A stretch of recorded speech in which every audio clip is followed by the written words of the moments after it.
حضرات، آج کی گفتگو آپ کو معلوم ہے مجھے حضرت علی مرتضیٰ رضی اللہ تعالی عنہ کی سیرت کے بارے میں کرنی ہے۔ شہداء اور صدیقین، یہ جو اب چوٹی کے دو مراتب ہیں، در حقیقت ان کے مابین جو اصل فرق ہے، جو اصل تفاوت ہے، وہ ایک مزاجی فرق ہوتا ہے۔ کچھ ایکسٹروورٹ ہوتے ہیں، کچھ انٹروورٹس ہوتے ہیں، کچھ وہ ہیں جن کی توجہ خارج کی طرف زیادہ ہوتی ہے، کچھ وہ ہیں جن کی توجہ باطن کی طرف زیادہ ہوتی ہے۔ یہ دو مزاج ہیں جو اللہ نے بنائے ہیں۔ بنیادی طور پر انسانوں کے مزاج میں یہ فرق و تفاوت بہت نمایاں نظر آئے۔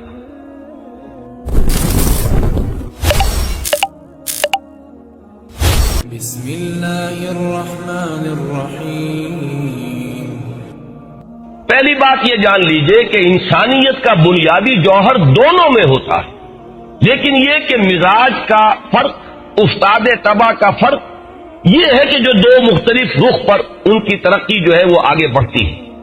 وہ کیا ہے دو مختلف رخ؟ ذہین دونوں ہوں گے، لیکن ایک کی ذہانت زیادہ خارج کی طرف متوجہ ہوگی، ایک کی ذہانت زیادہ اپنے باطن کی طرف متوجہ ہوگی، ایک کی ذہانت حقائق کی طرف متوجہ ہوگی، ایک کی ذہانت مظاہر کے مطالعے کے اوپر صرف ہوگی۔ اب یہ فرق ہو گیا، ذہانت دونوں میں ہے لیکن یہ کہ رخ مختلف ہے۔ نتیجہ کیا نکلے گا کہ ایسے محسوس ہوگا کہ ایک جو ہے اسے حقائق کی طرف کوئی مناسبت نہیں، توجہ نہیں، وہ جو ہے خارج کی دنیا میں اور مظاہر ہی کی دنیا میں مگن ہے، جبکہ دوسرا جو ہے وہ حقائق کی طرف اپنی توجہ کو مرتکز کیے بیٹھا ہے۔ دوسرا بنیادی فرق کیا ہوگا؟ حساس دونوں ہوں گے، لیکن ایک زیادہ حساس ہوگا اپنی عزت نفس کے بارے میں۔ کوئی میری توہین تو نہیں کر گیا، کسی نے مجھے نگاہ تحقیر سے تو نہیں دیکھ لیا، کسی نے میری عزت نفس کو ٹھیس تو نہیں پہنچا دی، اس میں حساس زیادہ ہوگا، اور اس کی حساسیت کا ظہور رد عمل کی شکل میں ہوگا۔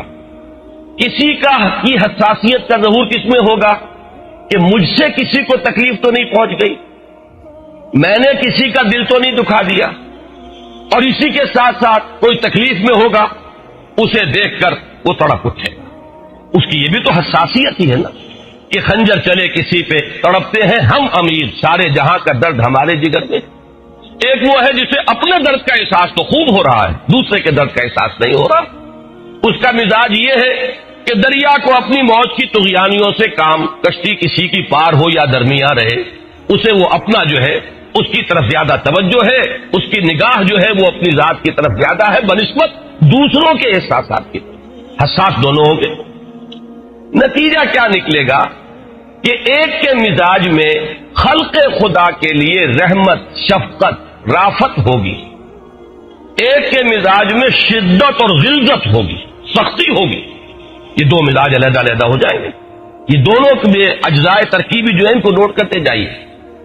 اسی طریقے سے ایک کے مزاج میں حکیمانہ اور فلسفیانہ انداز ہوگا، اور اس کے قواعد ذہنی چونکہ زیادہ چاق و چوبند ہوں گے، لہذا اس کی سوچ مرتب ہوگی، کسی نہ کسی نتیجے پر پہنچے گی۔ اور ایک کا معاملہ چونکہ اس طرح کا ہے نہیں، حکمت اور فلسفے سے اسے لگاؤ نہیں، لہذا اس کے قواعد عملیہ جو ہے وہ زیادہ چاق و چوبند ہوں گے، متحرک انسان ہوگا، فعال انسان ہوگا، بھاڑ دوڑ میں آگے نکلے گا۔ ایک اس کا رنگ ہوگا، ایک رنگ یہ ہوگا۔ آخری نتیجہ اور میں عرض کر دوں، شجاعت دونوں میں ہوگی۔ نوٹ کیجئے گا اس کو، یہ تو بنیادی اوصاف ہے، میں نے عرض کیا کہ یہ تو بنیادی انسانی جوہر ہے۔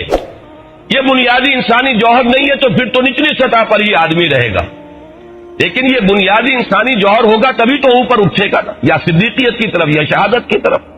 لیکن یہ ہے کہ اسی میں شجاعت کو شمار کیجئے کہ شجاعت دونوں میں ہوگی، لیکن ایک کی شجاعت ظاہر و باہر ہوگی، نمایاں ہوگی، نظر آئے گی، اس کے اندر قوت بھی زیادہ نظر آئے گی، طاقت بھی زیادہ نظر آئے گی۔ ایک کی شجاعت چھپی رہے گی، اور جب کبھی وقت آ گیا تو ظاہر ہو جائے تو ہو جائے، ورنہ عام طور پر وہ شجاعت جو ہے اس کے اندر مخفی رہے گی۔ یہ سارے اوصاف ادھر کے جمع کر لیجئے اور سارے اوصاف ادھر کے جمع کر لیجئے، ایک مزاج صدیقین کا ہے۔ گزارش ہے اگر آپ ہمارے چینل پر نئے ہیں تو سبسکرائب ضرور کریں اور ڈاکٹر اسرار احمد رحمت اللہ علیہ کے لیے سورہ فاتحہ پڑھ کر کامنٹ میں آمین لکھنا نہ بھولیں۔ شکریہ۔ ایک مزاج شہداء کا، اس میں کنٹراسٹ کے طور پر جو میں نے اب جو بہت طویل بحثیں میں کر چکا ہوں اس کی طرف نہیں جاؤں گا کہ میں نے یہ مزاج اسلام سے پہلے کے لوگوں کے اندر بھی آپ کو کنٹراسٹ کے طور پر دکھایا، لیکن صحابہ کرام میں یوں سمجھیے کہ ایک طرف رکھیے حضرت ابو بکر صدیق اور حضرت عثمان غنی کو رضی اللہ تعالی عنہما، یہ میں مردوں کا ذکر کر رہا ہوں۔ حضرت خدیجہ رضی اللہ تعالی عنہ کا معاملہ یہ ہے کہ ایک تو وہ چونکہ خاتون، دوسرے یہ کہ ان کی سیرت کے بارے میں عام طور پر یہ ہماری بڑی کوتاہی ہے مسلمانوں کی کہ ان کی سیرت کے بارے میں بہت کم معلومات حاصل ہیں، ورنہ میرے نزدیک صدیقیت میں جس مقام پر مردوں میں ابو بکر صدیق ہیں، صدیق اکبر رضی اللہ تعالی عنہ، اسی طریقے سے اسی مقام پر خواتین میں حضرت خدیجہ الکبریٰ ہے، صدیقۃ الکبریٰ رضی اللہ تعالی عنہ۔ یہ بالکل دو متوازی شخصیتیں ہیں۔ تو میں یہ عرض کر رہا تھا کہ مردوں میں سے دو لے لیجئے، ابو بکر رضی اللہ تعالی عنہ، حضرت عثمان رضی اللہ تعالی عنہ، یہ صدیقین کے انتہائی نمایاں افراد ہیں۔ اور ادھر لے لیجئے حمزہ رضی اللہ تعالی عنہ اور عمر رضی اللہ تعالی عنہ، یہ شہداء کے نمایاں ترین جو ہے ہمارے جو بھی چوٹی کے صحابہ کرام ہیں ان میں سے یہ اس کردار کی مثال۔ بنیادی انسانی جوہر چاروں افراد میں موجود ہے، لیکن فرق ہے ایک کی توجہ ہی نہیں ہوئی، دو حضرات کی 6 سال تک توجہ نہیں ہوئی کہ یہ کیا کہہ رہے ہیں محمد صلی اللہ علیہ وسلم۔ مکے کی چھوٹی سی بستی ہے، وہیں حضور دعوت دے رہے ہیں، دن رات کا آپ کا معمول ہے، گھر گھر جو ہے وہ لڑائی چھڑ چکی ہے، لیکن انہیں توجہ ہی نہیں۔ پھر یہ کہ دونوں نہایت شجاع ہے، لڑنے بھیڑنے کے اندر بہت ماہر ہے، فنون حرب میں ان کا مقام ہے، ایک کا مشغلہ ہے شکار، سیر اور شکار۔ بالکل حضرت اسماعیل کی جو شخصیت ہے وہ اگر صحابہ کرام میں دیکھنی ہو تو حضرت حمزہ رضی اللہ تعالی عنہ علیہ الصلوۃ والسلام، اور ایک کے مزاج میں پہلوانی، حضرت عمر جو ہے بڑے پہلوان تھے، باقاعدہ پہلوان، میں صرف کوئی استعارتاً بیان نہیں کر رہا، تو کاٹ کے میلے جب ہوتے تھے اس میں باقاعدہ اپنی پہلوانی کا یہ مظاہرہ کیا کرتے تھے۔ تو یہ پہلوان قسم کے آدمی ہے، وہ شکاری قسم کے آدمی ہے۔ دلچسپی جو ہے وہ ان چیزوں کی طرف ہے، زیادہ سنجیدگی سے سوچا ہی نہیں کہ یہ کیا ہے، معاملہ کیا ہے، دعوت کیا ہے، اس کی دلیل کیا ہے، اسے رد کریں قبول کریں، یہ ان دونوں کا مزاج ہے، اور دونوں جذباتی طور پر متاثر ہوئے، جذباتی طور پر اسلام میں آئے۔ جبکہ حضرت عثمان اور حضرت ابو بکر رضی اللہ تعالی عنہما دونوں نہایت سلیم الفطرت، نہایت نرم طبیعت، لوگوں کے حق میں بہت رحیم اور شفیق، لوگوں کی کام آنے والے، اور شرک سے پہلے ہی سے اجتناب کرنے والے، نہ سیئات ان کی زندگی میں، نہ منکرات ان کی زندگی میں، نہ شرک ان کی زندگی میں، نہ بت پرستی ان کی زندگی میں، یہ پہلے ہی سے ہے۔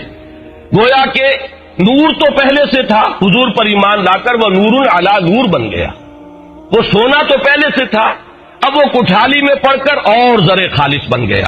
یہ ہے صدیقین کی دو اعلیٰ ترین مثالیں، اور یہ بھی ذہن میں رکھیے گا کہ ان دونوں کی عمریں بھی بہت قریب قریب ہیں۔ حضرت ابو بکر رضی اللہ تعالی عنہ حضور صلی اللہ علیہ وسلم سے 2.5 برس چھوٹے ہیں، 571 عیسوی میں پیدائش حضور کی ہے، 573 میں حضرت ابو بکر کی، اور بالکل اتنے ہی عرصے کے بعد ان کا انتقال بھی ہوا حضور کے وصال کے، وہی جو ولادت کا فصل ہے وہی انتقال کا بھی فصل ہے۔ اور حضرت عثمان 4 سال چھوٹے ہیں حضور سے، تو تقریباً ان کی عمریں بھی ایک جیسی ہیں، اگرچہ حضرت عمر حضرت حمزہ کی عمروں میں خاصا فرق ہے، حضرت حمزہ تو حضور کے بالکل ہم عمر ہے، اور حضرت عمر جو ہے وہ حضور سے 13 سال چھوٹے ہیں۔ لیکن یہ کہ مزاج کا جو میں نے ابھی تقابل آپ کے سامنے رکھا ہے، تو اس سے انشاءاللہ مجھے امید ہے ایک انسائٹ آپ کو حاصل ہوئی ہوگی ان کے مزاج کو سمجھنے میں، اور ان کے کردار کے جو اجزائے ترکیبی ہیں ان کو سمجھنے میں، ان کے اندر فعالیت کیا تھی کہ جب یہ دونوں ایمان لے آئے سن 6 میں، تو اب وہ جو حال تھا مسلمانوں کا کہ دبے ہوئے ہیں، چھپ چھپ کر عبادت کر رہے ہیں، کہیں نام نہیں لے سکتے، کہیں اپنے آپ کو ظاہر نہیں کر سکتے، ایک دم صورتحال بدل گئی۔ اب مسلمانوں کے اندر جو ہے وہ ایک تو اعتماد پیدا ہوا، قوت پیدا ہوئی، اب نعرے بھی لگ رہے ہیں مکے کی گلیوں کے اندر، برملا آ کر نماز پڑھی جا رہی ہے سینے کعبہ کے اندر۔ یہ ساری صورتحال جو بدلی ہے تو یہ حضرت عمر اور حضرت حمزہ رضی اللہ تعالی عنہما دونوں کے ایمان سے۔ تو یہ میں نے صرف چند باتیں گنوا دی ہیں کہ یہ صدیقین اور شہداء کے مزاج کے اس فرق و تفاوت کو آپ اچھی طرح سمجھ لیں۔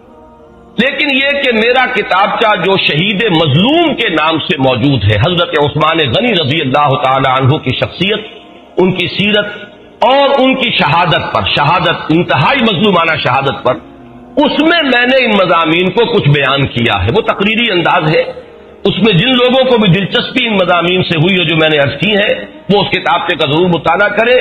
تو جنہیں بھی صدیقیت اور شہادت یہ جو مزاج ہے اس کا فرق اس کو سمجھنا ہو، اس سے دلچسپی ہو، وہ اس کتابچے کا مطالعہ کریں تو انشاءاللہ بنیادی باتیں ان کے علم میں آئیں گی۔ علم میں تو آ گئی ہیں لیکن وہ پھر ذہن کی گرفت میں رہتی رہی۔ اب اس میں دو چیزوں کا اور اضافہ کیجئے تو پھر میں آج کے موضوع کی طرف بڑھوں گا۔ نمبر ایک یہ کہ شہید اور شاہد اور شہادت اور شہداء جو ہے جمع ہوگی شاہد کی بھی اور شہید کی بھی، اور شہادت یہ اسی سے اسم ہے۔ اور یہ جو تمام الفاظ استعمال ہوتے ہیں قرآن مجید میں، ان کا بڑا گہرا تعلق ہے کار رسالت کے ساتھ۔ اگرچہ عام طور پر ہم سمجھتے ہیں شہید کے معنی جو اللہ کی راہ میں قتل ہو گیا، قرآن مجید میں جیسا کہ میں نے کئی مرتبہ عرض کیا ہے اس مفہوم میں یہ لفظ کہیں استعمال نہیں ہو سوائے ایک مقام جہاں یہ مفہوم لینے کی گنجائش۔ قرآن جہاں کئی لفظ شہید یا شاہد یا شہادت لاتا ہے وہ در حقیقت کار رسالت کی ادائیگی، تبلیغ، اتمام حجت، گواہی دینا، حجت قائم کر دینا، لوگوں کو اس طریقے سے لوگوں پر حق کو کھول کر بیان کر دینا کہ ان کے پاس کوئی عذر نہ رہے۔ اسی معنی میں یہ امت ہے شہداء علی الناس۔ اے مسلمانوں تمہیں امت ہمیں نے اس لیے بنایا ہے امت وسط، وَكَذَلِكَ جَعَلْنَاكُمْ أُمَّةً وَسَطًا لِتَكُونُوا شُهَدَاءَ عَلَى النَّاسِ وَيَكُونَ الرَّسُولُ عَلَيْكُمْ شَهِيدًا۔ ہم نے تمہیں ایک بہترین اور درمیانی امت اس لیے بنایا تاکہ تم لوگوں پر گواہ بن جاؤ اور اللہ کے رسول صلی اللہ علیہ وسلم تم پر گواہ بن جائے۔ اسی معنی میں یہ لفظ آیا کہ اے نبی ہم نے آپ کو شاہد بنا کر بھیجا، اِنَّا أَرْسَلْنَاكَ شَاهِدًا وَمُبَشِّرًا وَنَذِيرًا۔ اسی معنی میں سورہ مزمل میں آیا ہے کہ جیسے تمہارے پاس رسول آ گئے ہیں جیسے کہ فرعون کے پاس آئے تھے، شاہدن علیکم کما ارسلنا الی فرعون رسولا، محمد صلی اللہ علیہ وسلم تم پر شاہد ہو کر آ گئے ہیں جیسے کہ موسیٰ شاہد ہو کر آئے تھے فرعون پر۔ پھر یہ لفظ جو آتا ہے اس کو اچھی طرح سمجھ لیں تو شہادت جو ہے مرتبہ شہادت اس سے ذرا علیحدہ کر لیجئے، قتل ہو جانا اللہ کی راہ میں وہ علیحدہ ہے، جو مزاجن بھی شہید ہوگا اور قتل بھی ہو جائے نور علی نور ہے، لیکن ہو سکتا ہے ایک شخص مزاجن شہید ہے، کار رسالت کی ادائیگی میں نہایت چاق و چوبند ہے، تبلیغ دین میں حضور کا دست و بازو بنا ہوا ہے، بڑی ہمت کے ساتھ دین کے کام میں لگا ہوا ہے، اس کی شجاعت کا مظاہرہ ہو رہا ہے، پوری قوت کے ساتھ اس نے دین کے کام کو آگے بڑھایا ہے، تو گویا مزاجن تو یہ شہداء میں سے ہے، چاہے اسے اللہ کے راہ میں قتل ہو جانے کی سعادت نصیب ہو یا نہ ہو۔ جیسے کہ آپ کو معلوم ہے خالد ابن ولید رضی اللہ تعالی عنہ کتنی جنگیں لڑی، کتنے زخم کھائے، لیکن یہ کہ وہ قتل ہو جانے کی سعادت نہیں تھی، اللہ تعالیٰ نے وہ موت انہیں نہیں دی، وہ موت ملی ہے جو کہ ایک طبیعی موت ہوتی ہے۔ اور حضرت عثمان کے بارے میں آپ سے عرض کر چکا ان کا مزاج صدیقین کا تھا۔ حضرت ابو بکر کا معاملہ تو یہ کہ صدیق بھی ہے اور وہ قتل والا معاملہ انہیں نہیں ہوا، وہ خالص صدیق رہے، صدیق اکبر ہے۔ حضرت عثمان مزاجن صدیق ہے لیکن قتل ہو جانے کی سعادت بھی انہیں مل گئی، تو دو نور جمع ہو گئے۔ میں نے اسی کتابچے میں لکھا ہے ذو النورین، اصلاً تو اس لیے کہا جاتا حضرت عثمان کو رضی اللہ تعالی عنہ کہ دو لخت جگر، دو بیٹیاں حضور کی ان کے حوالہ عقد میں آئیں، ان کے نکاح میں آئیں، ذو النورین اس لیے ہے۔ لیکن یہ کہ اس مناسبت میں اور بھی بہت سی چیزیں شامل ہیں، میں نے اس کتاب میں تفصیل سے بیان کی، کوئی ایک دو نہیں کئی ہے، کہ یہ تسنیہ کا جمع ان کے ہاں ان کی سیرت میں بہت ہی سیدھا تسنیہ کا جمع ہو جاتا ہے مختلف اعتبارات سے۔ تو دوسری بات یہ نوٹ کر لیجئے گا کہ کار رسالت، تبلیغ دین، اس کے ساتھ گہری مناسبت ہے لفظ شہادت۔ اب تیسری بات سمجھیے، اور وہ اس کے حوالے سے ہے جو میں نے پہلے بھی عرض کی ہے کہ ایکسٹروورٹس اور انٹروورٹس یہ تو دو ہو گئے۔ شاذ قسم کے لوگ ایسے بھی ہوتے ہیں جنہیں ایمبیورٹس کہا جاتا ہے۔ ایمبیورٹس کون ہوں گے؟ جن میں یہ دونوں اوصاف جمع ہو جائیں، انتہائی توازن کے ساتھ جمع ہو، ان کے اندر حساسیت بھی دونوں طرح کی ہو، عزت نفس کا بھی پورا احساس ہو، اپنی عزت نفس کا، اور دوسروں کے دکھ اور درد کا احساس بھی ہو، اور دوسروں کے احساسات کا پاس بھی ہو۔ ان کے اندر شجاعت بھی دونوں جمع ہو، وہ شجاعت بھی کہ جو قوت ارادی کی شکل میں اندر ہوتی ہے، جیسے کہ حضور نے فرمایا صلی اللہ علیہ وسلم، حضور نے فرمایا لیس الشدید بسرعہ انما الشدید الذی یملک نفسہ عند الغضب۔ پہلوانی جو ہے وہ کسی کو پچھاڑ لینے کا نام نہیں ہے، پہلوان تو وہ ہے جو غصے کے وقت اپنے نفس کے اوپر قابو رکھ سکے، اصل پہلوان تو وہ ہے۔ تو ہے اندر وہ شجاعت، لیکن یہ کہ اس کا ظہور جب چاہے ہو یا نہ ہو، لیکن یہ کہ یہ دونوں شجاعتیں موجود ہیں۔ اسی طرح خارج کی طرف بھی توجہ ہو، باطن کی طرف بھی توجہ ہو، اندر کی دنیا سے بھی تعلق ہو، باہر کی دنیا سے بھی تعلق ہو، مظاہر میں بھی دلچسپی ہو اور حقائق میں بھی دلچسپی ہو۔ یہ مزاج جو ہے یہ بہت مشکل، بہت مشکل، بہت مشکل۔ اور اب جو بات میں آج عرض کرنا چاہتا ہوں، میرے نزدیک طبقہ انبیاء اور رسل میں بھی کامل طور پر متوازن شخصیت جس میں یہ دونوں پہلو کمال پر ہے اور متوازن ہے، وہ صرف محمد الرسول اللہ صلی اللہ علیہ وسلم۔ پوری نسل انسانی میں اس طرح کا فرد اور کوئی نہیں ملے گا۔ اور عجیب بات یہ ہے کہ یہی ہے وہ بنیاد جو بیان کی ہے ڈاکٹر مائیکل ہارٹ نے، کہ حضور کو نمبر 1 پر لایا ہے پوری انسانی تاریخ میں عظیم ترین فرد نسل انسانی کے۔ کون ہے؟ محمد۔ کیوں؟ صلی اللہ علیہ وسلم۔ الفاظ کیا ہے اس کے؟ He is the only person. The only کے لفظ کو میں ہمیشہ کہا کرتا ہوں کہ انڈر لائن کر لیجئے، دی only person supremely successful in both the religious and the secular fields. یہ دونوں میدان جو ہیں زندگی کے، ایک سیاست کا، تمدن کا، حکومت کا، ریاست کا، ایک یہ میدان ہے، اس میں میدان جنگ بھی آتا ہے، اس میں صلح کی نیگوسیشنز بھی آتی ہیں، اس میں حکومت کا انتظام و انصرام بھی آتا ہے، اس میں نظام عدل کو قائم کرنا بھی آتا ہے، اس میں تعزیرات اور حدود کا معاملہ بھی آئے گا، اور دوسری طرف یہ ہے اخلاق ہے، مذہب ہے، روحانیت ہے۔ یہ دو میدان آج کل سمجھے جاتے ہیں دو علیحدہ علیحدہ میدان، ایک انفرادی ایک اجتماعی۔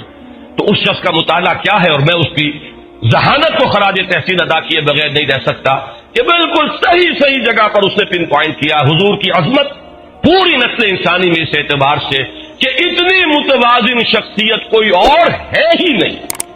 اور میں نے عرض کیا خود انبیاء اور رسل کے اندر بھی آپ دیکھیں گے بعض کا مزاج صدیقین کا ہے، بعض کا مزاج شہداء کا ہے۔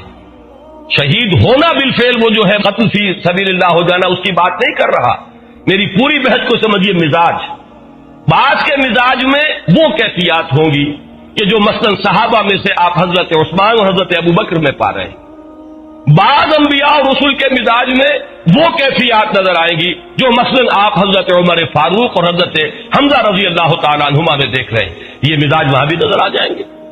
یہی وجہ اب نوٹ کیجئے سورہ مریم میں اللہ تعالیٰ نے قرآن مجید میں کئی مقامات پر ایسا ہوا کہ نبیوں کے ناموں کے گلدستے آپ کو ملیں گے۔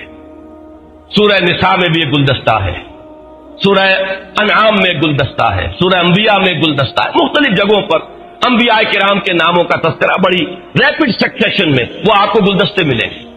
سورہ مریم میں بھی ایک ایسا ہی گلدستہ ہے۔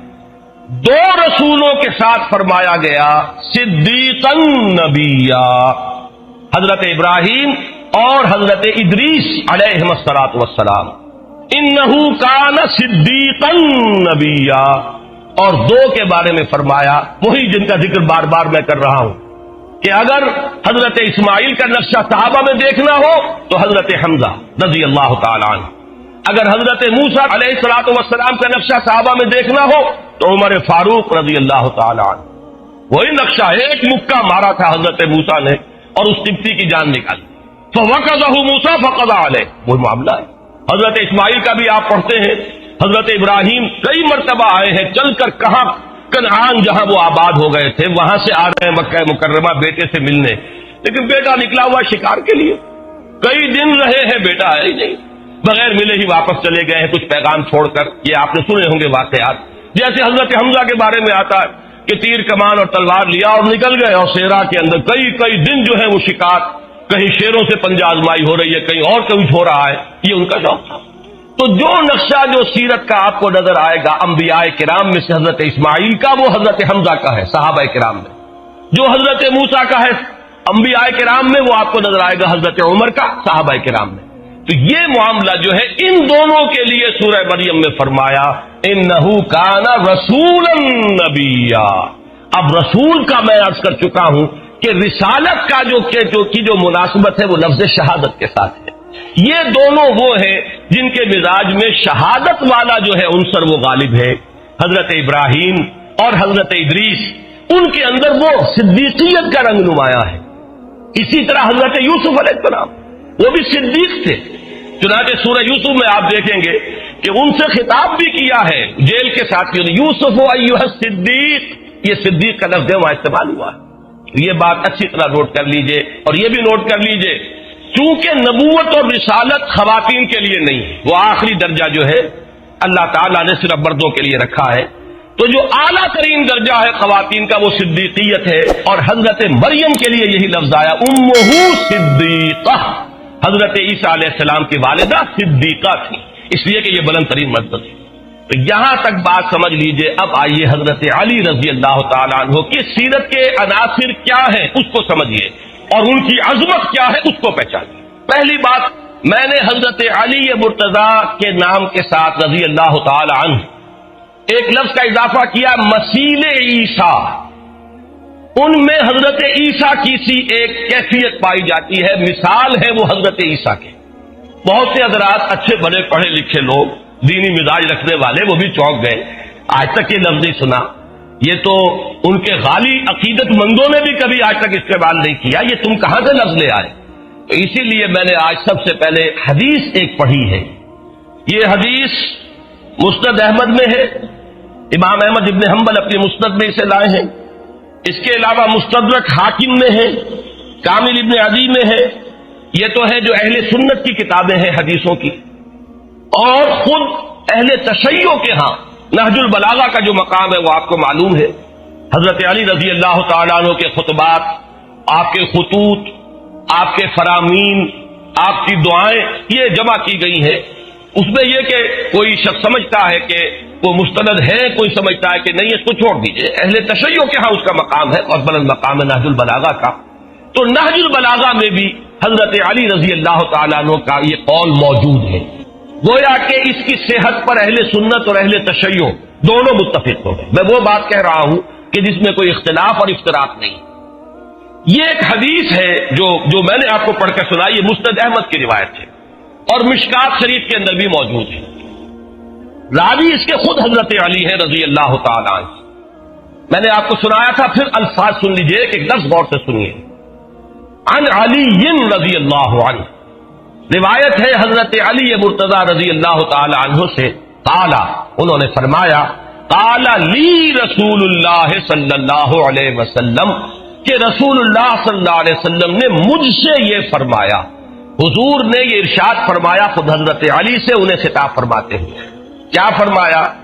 فیک مثل من عیسیٰ، اے علی تمہارے اندر ایک مثال ہے عیسیٰ کی علیہ الصلوۃ والسلام. اب وہ کیا مثال ہے، کیا مشابہت ہے، کس پہلو سے حضرت علی مثیل عیسیٰ ہے رضی اللہ عنہ وعلیہ الصلوۃ والسلام؟ میں جب دونوں نام میرے جملے میں آ جائیں گے تو ایک صحابی ہے، ان کے لیے رضی اللہ تعالی عنہ کے الفاظ کہوں گا، ایک رسول ہے، نبی ہے، ان کے لیے علیہ الصلوۃ والسلام. فیک مثل من عیسیٰ، اب اس کی تشریح حضور نے جو فرمائی. گزارش ہے اگر آپ ہمارے چینل پر نئے ہیں تو سبسکرائب ضرور کریں، اور ڈاکٹر اسرار احمد رحمت اللہ علیہ کے لیے سورہ فاتحہ پڑھ کر کامنٹ میں آمین لکھنا نہ بھولیں. شکریہ. اب غزتہ الیہود حتی بہتوا امہ، ان سے انتہائی بغض رکھا یہودیوں نے، انتہائی دشمنی کی. بغض کا لفظ جو ہے یہ بہت ہی عربی کے اندر بہت جامع لفظ ہے.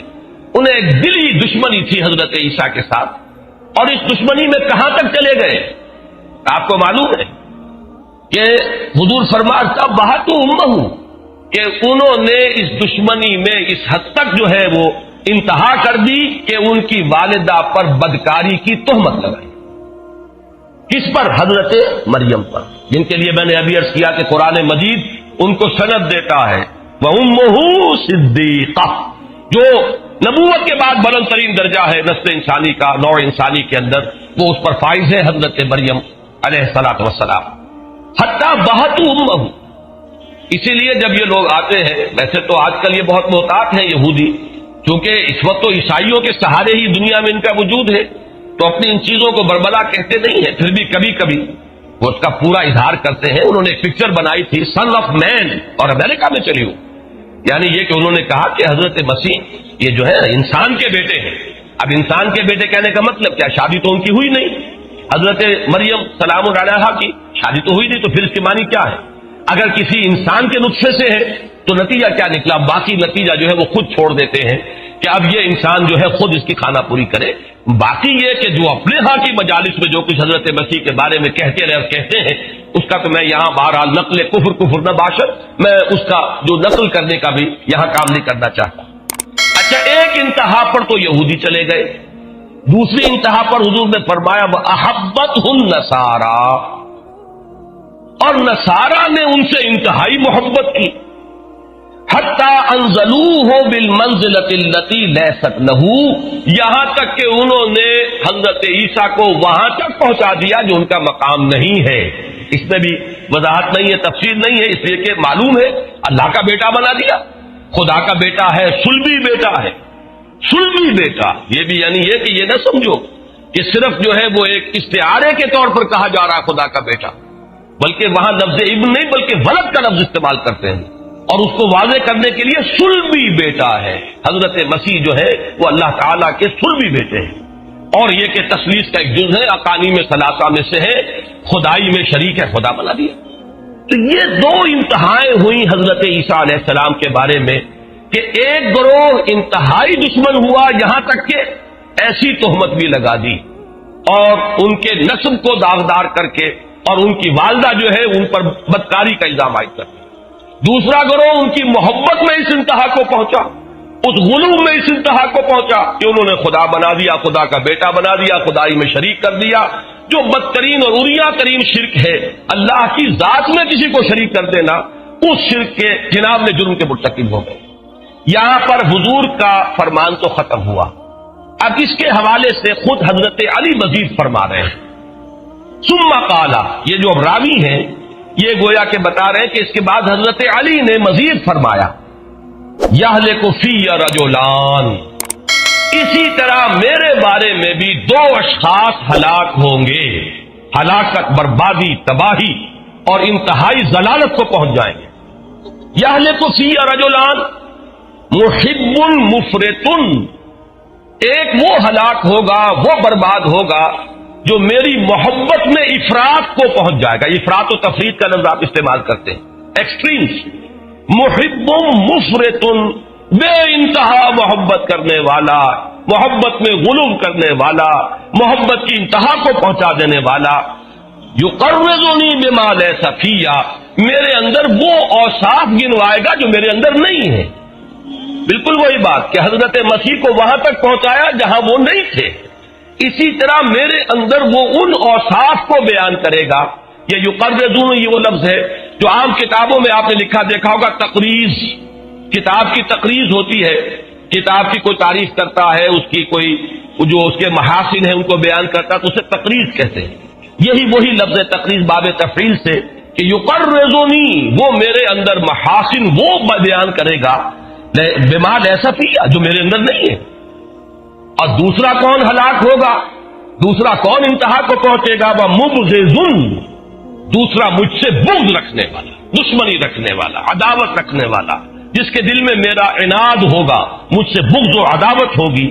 یحملہ شنآنی علی ان یبہتنی، اور اسے میری دشمنی یہاں تک پہنچا دے گی کہ وہ مجھ پر بہتان لگائے گا، میرے مجھ کے اوپر وہ جرائم جو ہے وہ مجھ سے منسوب کرے گا کہ جس کا کوئی سوال ہی نہیں، جس سے اللہ نے مجھے پاک و صاف رکھا۔ یہ ہے وہ حدیث جس کے حوالے سے میں نے اپنی آج کی گفتگو کا عنوان بنایا مسیل عیسیٰ۔ اب حضور صلی اللہ علیہ وسلم کے اس قول مبارک کی شرح آپ اپنے سامنے آنکھوں سے دیکھ لیجیے۔ ایک انتہا عبداللہ ابن سبا یہودی، جو اس امت مسلمہ کے اندر بالکل وہ جس کو سینٹ کہا جاتا ہے، میرے نزدیک جو شیطان تھا پولوس، سینٹ پال جس کو کہا جاتا ہے، اس کا بروز ہے، اسی کا ظہور ہوا ہے۔ اس کی شکل کے اندر عبداللہ ابن سبا، اس نے یہ عقیدہ پھیلایا، اس نے اس حد تک آگے گئے کہ انہوں نے تو پھر بھی خدا کا بیٹا کہا تھا اور اس نے خدا قرار دیا، ایبسولوٹلی کلیئر ورڈز میں کہ یہ خدا ہے، گاڈ انکارنیٹ ہے، خدا ان میں حلول کر چکا ہے۔ میں ابھی عرض کروں گا کہ اس شخص کے بارے میں آج کل بعض لوگوں نے یہ کہنا شروع کر دیا ہے کہ یہ کوئی شخصیت نہیں تھی، ایسے ہی افسانوی شخصیت ہے، یہ ایسا اس نام کا کوئی آدمی گزرا ہی نہیں ہے، لیکن یہ کہ اس کے حوالے اس کثرت کے ساتھ پہلی صدی کی کتابوں کے اندر موجود ہیں، اور میں خاص طور پر جس کا ذکر کرنا چاہتا ہوں کہ جیسے ہمارے ہاں حدیث کی کتابیں ہیں، بخاری مسلم، صحیح بخاری صحیح مسلم، ایسے ہی مطلب یہ کہ اہل تشیع کی کتابیں ہیں، کافی ہے، اس طرح ہمارے ہاں اسماء الرجال کی کتابیں، جو روات ہیں، راوی ہیں، ان کے حالات کے بارے میں کتابیں ہیں، اسی طریقے سے اسماء الرجال جو ہیں اہل تشیع کے ہیں۔ ان کے ہاں اسماء الرجال کی جو سب سے مستند کتاب ہے اس کا نام ہے رجال کشی۔ رجال کشی میں حضرت جعفر صادق رحمت اللہ علیہ ان کے متعدد اقوال منقول ہیں، اور یہاں تک رجال کشی کے اندر موجود ہے کہ حضرت علی نے نہ صرف اس شخص کو بلکہ اس کے بہت سے ساتھیوں کو زندہ آگ میں جلوایا ہے، کہ یہ ماننے کے تیار نہیں تھا۔ اس نے برملا آ کر کہا حضرت علی کے سامنے کھڑے ہو کر کہ تم خدا ہو، اور جب حضرت علی نے فرمایا کہ توبہ نہیں کرو گے تو زندہ آگ میں جلوا دوں گا، انہوں نے کہا تم خدا ہو، خدا امتحان لیتا ہی ہے، تم ہمارا امتحان لے رہے ہو اور ہم اس امتحان میں ثابت قدم رہے۔ یہ روایات جو ہے رجال کشی میں موجود ہیں، اور حضرت جعفر صادق کے اقوال موجود ہیں جن میں کہ اس شخص کا ذکر ہے۔ یہ جو ہے یہ ایک انتہا پر چلے گا، جیسا کہ میں نے عرض کیا حضرت علی نے بعض کتابوں میں درج ہے انہیں سخت سزائیں دیں، ایسے لوگ پیدا ہو چکے تھے، حضرت علی کے عین دور میں پیدا ہو چکے، آپ کی زندگی میں پیدا ہو چکے۔ آپ نے خلیفہ برحق، خلیفہ راشد کی حیثیت سے، امیر المومنین کی حیثیت سے آپ نے وہی کیا، اس بدترین شرک کی جو سزا دی جانی چاہیے تھی وہ آپ نے سزا دی، اس لیے کہ یہ تو ارتداد ہے، کھلم کھلا ارتداد ہے۔ خدا مان لینا کسی انسان کو، اس سے بڑا ارتداد اور کون سا ہوگا؟ لہذا اس پر سزا، اس مرتد کی سزا قتل ہے۔ یہ قتل حضرت علی نے نہ صرف قتل بلکہ زندہ آگ میں جلانے کی سزا جو ہے بدترین سزا ہو سکتی ہے وہ دی ہے حضرت علی نے لوگ۔ تو یہ ایک تاریخی واقعہ، ایک حقیقت ہے۔ وہاں پر بھی سینٹ پال نے وہی کیا، خدا کا بیٹا بنایا، اس سے آگے نہیں، اور یہاں حضرت علی کو خدا بنایا۔ ایک انتہا تو میں نے آپ کو یہ دکھا دی، اور یہ تو میں نے اسلام کے دائرے سے باہر کی بتائی، اس لیے کہ عبداللہ ابن سبا اسلام میں نہیں ہے۔ دوسری طرف دوسری انتہا کو کون پہنچے؟ خوارج نے حضرت علی پر کفر کا فتویٰ لگایا، کافر ہو گئے، کافر ہو گئے تو مرتد ہو گئے۔ ان کا موقف کیا تھا؟ آپ نے تحکیم کیوں منظور کی؟ ان الحکم الا للہ، اللہ کے سوا تو کوئی حکم نہیں، کوئی حاکم نہیں، کوئی حکم دینے کا مجاز نہیں۔ آپ نے کیسے حاکم مان لیا، کیسے حکم مان لیا، کیسے اپنا معاملہ حوالے کر دیا؟ گویا کہ آپ کو اس بات کا یقین نہیں ہے کہ آپ خلیفہ برحق ہیں، آپ نے گویا کہ ڈسپیوٹڈ اس کو تسلیم کر لیا، آپ اس معاملے کے اندر تحکیم کے اوپر راضی ہو گئے۔ اب حضرت علی رضی اللہ تعالیٰ عنہ کے مزاج میں یہ میں عرض کر دوں، وہ میں بعد میں بیان کروں گا کہ جو ایک نرمی تھی مزاج کے اندر، اس نرمی کا ظہور ہوا ہے کہ اب مسلمانوں کی قتل و غارت گری آپ کو کسی صورت میں پسند نہیں تھی۔ جو کچھ ہو رہا تھا اس سبائی فتنے کے نتیجے میں اس سے حضرت علی نے آخری کوشش بھی کی ہے کہ کسی طریقے سے یہ معاملہ ختم ہو جائے، لہذا اس تحکیم جو ہے اس پر حضرت علی راضی ہو گئے۔ اب انہی کی فوج میں وہ لوگ تھے جنہوں نے وہاں سے علیحدگی اختیار کی، اور وہ لوگ اب ایک علیحدہ فرقہ بن کر آ گئے۔ انہوں نے کہا یہ شخص تو کافر ہو گیا، معاذ اللہ ثم معاذ اللہ، نقل کفر نباشت۔ پھر انہوں نے کہا سب کافر ہو گئے، یہ بھی کافر، معاویہ بھی کافر، عمرو بن العاص بھی کافر، موسیٰ اشعری بھی کافر، سب کافر ہو گئے۔ جنہوں نے بھی اس تحکیم کے اندر حصہ لیا اور تسلیم کیا سب کافر ہو گئے، سب مرتد ہو گئے، سب واجب القتل ہو گئے۔ حضرت علی رضی اللہ تعالیٰ عنہ نے بڑی نیگوشیشن کی کوشش کی، بڑے لوگوں کو بھیجا، سمجھایا، یہاں تک بھی فرمایا کہ اگر تم لوگ اپنے اس عقیدے پر قائم رہو تب بھی میں تمہارے خلاف کوئی اقدام نہیں کروں گا، بشرطے کہ تم بدامنی کا ارتکاب نہ کرو۔ اگر بدامنی کرو گے، فتنہ و فساد کرو گے تو مجھے ظاہر بات ہے کہ پھر مجھے تمہارے خلاف جو ہے کوئی ایکشن لینا ہوگا، کوئی اقدام کرنا پڑے گا۔ لیکن اگر تم یہ خبث باطن بھی اپنے اندر رکھو، لیکن یہ کہ کوئی اقدام نہ کرو، کوئی بدامنی نہ کرو، کوئی فساد نہ مچاؤ، تو میں تم سے کوئی تعارض نہیں کروں گا، تمہارے خلاف اقدام۔ لیکن یہ لوگ اتنے بکھرے ہوئے تھے، جنگ نہروان میں 4,500 آدمی ان کا مارا گیا ہے، اور اس میں یہ تھا کہ لشکر تو زیادہ بڑا تھا، حضرت علی کا لشکر بے پناہ تھا اس وقت، بہت بڑی تعداد میں۔ جب یہ لوگوں کے سامنے آمنے سامنے لشکر ہوئے ہیں، حضرت علی نے بڑی کوشش کی ہے کہ ان کے ساتھ مصالحت ہو جائے، سمجھا دیا جائے۔ آخری آپ نے جو تدبیر اختیار کی کہ حضرت ابو موسیٰ اشعری کو جھنڈا دے کر، سفید جھنڈا دے کر ایک طرف کھڑا کر دیا کہ جو بھی اس جھنڈے کے پاس پہنچ جائے گا اس کے لیے امان ہے، گویا کہ وہ علیحدہ ہو گیا، نیوٹرل ہو گیا، وہ نہ ادھر رہا نہ ادھر رہا۔ تو اس حربے سے، آپ کی اس تدبیر سے کافی لوگ جو ہے ان کے لشکر سے نکل کر ادھر چلے گئے، لیکن 4,500 افراد باقی رہ گئے۔ پھر جب جنگ ہوئی ہے تو سب کے سب وہاں پر ہلاک ہو گئے۔ اس بہادری سے لڑے ہیں کہ تاریخ میں ان کی بہادری کے تذکرے آپ کو ملیں گے۔ 9 آدمی بچے ہیں 4,000 میں سے، 4,500 میں سے، باقی سب کے سب جو ہے انہوں نے اپنی جانیں دے دی۔ مغالطہ ہوتا تو اتنا شدید ہو جاتا تھا، مغالطہ بہت بڑی گمراہی، لیکن یہ کتنا شدید مغالطہ، کتنی بڑی گمراہی کہ وہ فی الواقع یہ سمجھتے تھے کہ ہم حق پر ہیں اور یہ لوگ غلط ہیں، اور انہوں نے جانیں اپنی دے دی، قربان کر دی اپنے اس باطل نظریے کے اوپر کہ جو ان کے دلوں میں بیٹھ گیا تھا۔ تو یہ بات جان لیجئے کہ اس وقت، اور اب خوارج کے کفر پر امت کا اجماع ہے، پوری امت جو ہے وہ مانتی ہے کہ خارجی جو تھے، خوارج، وہ خود اسلام کے دائرے سے باہر ہو گئے۔ لہذا میں نے یہ 2 ایکسٹریمز دے دی کہ ایک وہ یہود جو حضرت مسیح علیہ الصلوۃ والسلام کے اتنے دشمن ہوئے کہ انہوں نے نہ صرف ان کی والدہ پر تہمت لگائی بلکہ بچ پڑتے انہوں نے تو سولی پر چڑھائی دیا نا، مرتدی قرار دیا تھا نا کہ اس نے کفر مکا ہے، یہ جو کہہ رہا ہے یہ کفر ہے، جب کفر ہے تو مرتد ہو گیا، مرتد ہے تو واجب القتل ہے، لہذا قتل کی سزا وہ تو یہود کی عدالت نے سنائی تھی۔ یہ دوسری بات ہے کہ ہمارے نزدیک وہ حضرت مسیح تھے ہی نہیں، وہ کوئی اور تھا جس کو سزا سنائی گئی اور جس کو سولی پر چڑھایا گیا۔ لیکن یہود نے تو اپنی حد تک، اپنے بس پڑتے تو مسیح ابن مریم ہی کو سولی پر چڑھایا۔ ایک انتہا وہ تھی جس کا کہ مظہر کون ہے؟ خوارج ہے کہ جو تاریخ اسلام میں پیدا ہوئے، اسلام کے دائرے سے باہر نکل گئے۔ ایک جگہ الفاظ آتے ہیں اسلام سے ایسے نکل گئے جیسے کہ تیر کمان سے نکل جاتا ہے۔ انہوں نے حضرت علی کو کافر اور مرتد قرار دیا، واجب القتل قرار دیا، اور بالآخر انہی میں سے ایک شقی تھا عبد الرحمن ابن ملجم کہ جس کے خنجر سے حضرت علی رضی اللہ تعالیٰ عنہ شہید ہوئے۔ آپ کو معلوم ہے 3 افراد نے بیٹھ کر طے کیا کہ تم جاؤ دمشق اور معاویہ پر حملہ کرو، میں جاتا ہوں کوفے اور علی کے اوپر حملہ کرتا ہوں، تم جاؤ مصر اور عمرو بن العاص پر حملہ کرو۔ ایک ہی وقت، ایک ہی تاریخ، ایک ہی وقت معین پر یہ تینوں حملے ہوئے، لیکن بس اللہ کا کرنا ہوتا ہے۔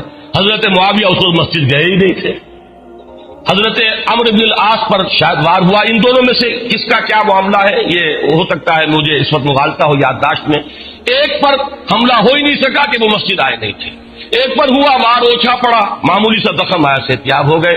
حضرت علی رضی اللہ تعالیٰ عنہ پر وہ زخم جو تھا کاری تھا، ان کی شہادت اس سے واقع، لیکن فیصلہ انہوں نے تینوں کا کیا۔ تو یہ وہی اشقیاء تھے جنہوں نے حضرت علی کو کافر اور مرتد قرار دے کر واجب القتل قرار دیا، اور اپنی حد تک تو انہوں نے وہ کام بہرحال کری۔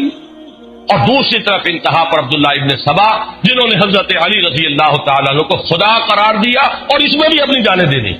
اب آپ سوچئے کہ یہ 2 انتہائیں کسی اور صحابی کے بارے میں اس کا عشر عشیر بھی نظر نہیں آئے، یہ انتہا کا معاملہ جو ہے کہیں نظر نہیں آئے گا۔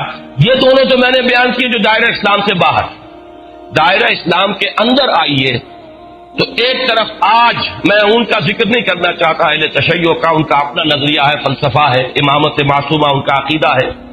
میں کہتا ہوں سنیوں کے اندر جو حال ہے کہ حضرت علی مشکل کشا، یا علی مدد، یہ کیا ہے؟ یہ سب اسی کا ظہور ہے کہ نہیں؟ یہ اسی کے اثرات ہیں کہ نہیں؟ اسی کے باقیات السیئات آج موجود ہیں۔ حالانکہ آپ سوچئے کہ کوئی یا محمد مدد نہیں کہتا،